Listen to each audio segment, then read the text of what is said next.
Welcome back to Swarupa's Tasty Food. Let's make vanilla sponge cake. 1 cup godum pindi, half spoon baking powder, half spoon baking soda. Mixing jar lo 1 cup sugar. Blend చేసుకోవాలి. 1 cup oil, 3 eggs. Blend చేసుకోవాలి. 1 spoon vanilla essence. Blend చేసుకోవాలి. Stove on చేసుకొని ఒక 10 minutes ముందే pre heat చేసుకోవాలి. Sand పైన వేసుకొని ఒక స్టాండ్ పెట్టుకోవాలి.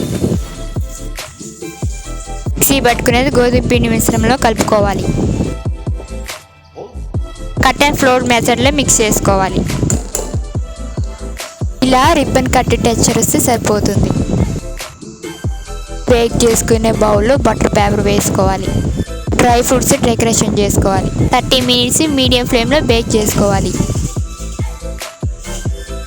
30 minutes తర్వాత కేక్ పర్ఫెక్ట్గా బేక్ అయిపోయింది.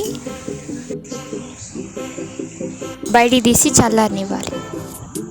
చల్లారినాక ఎడ్జెస్ కట్ చేసుకొని ప్లేట్లోకి ట్రాన్స్ఫర్ చేసుకోవాలి. కేక్ కట్ చేసుకోవాలి. Vanilla sponge cake ready. Thanks for watching.